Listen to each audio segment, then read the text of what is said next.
Foremost in learning, among the noble assembly, the community of saints, and the 10 great disciples of the Buddha, Nanda was the youngest. He was the one who constantly remained by the Buddha's side.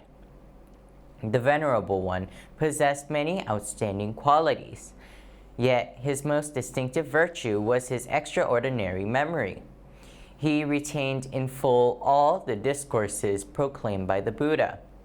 For this reason, the Bodhisattva Manjushri once praised Ananda with the following verse. His form is like the full moon of autumn. His eyes resemble blue lotus blossoms. The Buddha Dharma is like the vast ocean flowing entirely into the heart of Ananda. For this reason, the Buddha and the noble Sangha unanimously revered Ananda as foremost in learning and retentive memory. Lineage and name of Venerable Ananda. Ananda, briefly called Anand, was the younger brother of Devadatta and the second son of King Suklodana.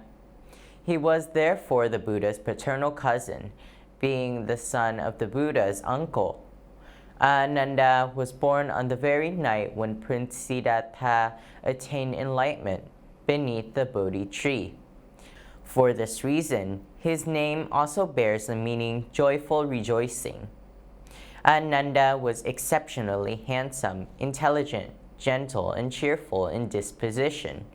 When the Buddha returned to Kapilavatthu, upon seeing the young Ananda, he knew that this child would one day become a bearer of the lineage of the Dharma. Thus, when arranging his residence, the Buddha chose to stay in the palace of King Suklodana, occupying a chamber adjacent to Ananda's room. Each morning, when the doors were open, Ananda would behold the Buddha and bow reverently. Day after day, the boy lingered near the Buddha, fanning him whenever the weather grew warm. Seeing his son's deep affection for the Buddha, and fearing that the boy might be influenced, especially that he might one day renounce the household life to follow the Buddha, King Suklodana sent Ananda to the city of Vesali. Homesick, missing his parents and longing for the Buddha, the young Ananda wept and begged to return. Unable to bear separation from this innocent, charming, and intelligent child, King Suklodana soon brought him back to Kapilavatthu. According to the laws of dependent conditions, whatever is destined to occur will occur. No obstruction can ultimately prevent it. After being thoroughly nourished by the reign of the Dharma, a number of young princes requested the Buddha for ordination. Though still young, Ananda too entreated the royal youths to allow him to follow the Buddha into the monastic life, serving as the Buddha's attendant. After following Devadatta, Anuruddha, Upali, Rahula, and others to the Bamboo Grove monastery, although still young, Ananda diligently attended every discourse given by the Buddha. Endowed with the natural intelligence, he retained all that the Buddha spoke.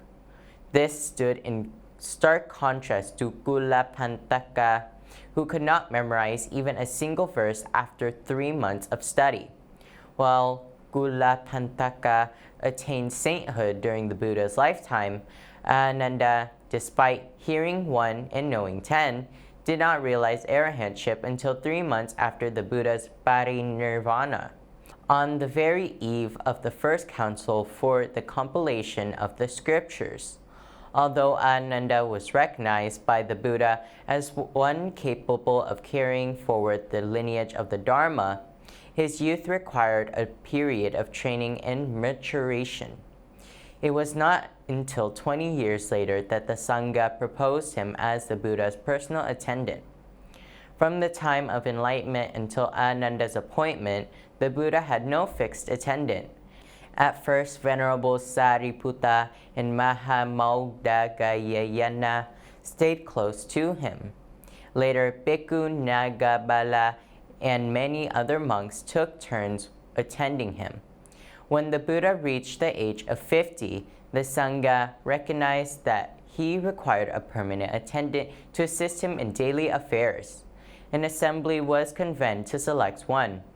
Many bhikshus volunteered, yet the Buddha declined them all, seeing that among the disciples none surpassed Ananda in suitability. Venerable Mahamogdagayana approached him and said, Ananda, it is the intention of the Blessed One that you become his attendant. You possess all the necessary qualities, especially your extraordinary memory. In the future, you will be able to proclaim the wondrous Dharma on behalf of the Tathagata. You are like a vast palace. Open a window on the eastern side, and the light will immediately stream through to illuminate the western wall. Upon hearing this, Ananda felt overwhelmed by the gravity of the responsibility and feared that he might not be able to bear it. He declined. Yet Sariputta and Mahamogdagayana continued to exhort him, and in the end he consented. However, concerned that jealousy and misunderstanding might arise, Ananda requested that Venerable Mahamogdagayana present to the Buddha 5 conditions. He would not wear the Buddha's robes, whether new or old. He would not go ahead of the Buddha when lay devotees invite the Buddha to their homes for alms. He would be free to go elsewhere whenever the Buddha was receiving visitors seeking instruction, if the presence of an attendant was not required. He would not eat leftover food from the Buddha. He would have discretion to arrange, admit, or decline those who wished to come and pay homage to the Buddha. When these 5 requests were conveyed, the Buddha joyfully accepted them at once, for he fully understood Ananda's intentions and wholeheartedly praised him as a person of intelligence, sensitivity, gentleness, and cheerful disposition.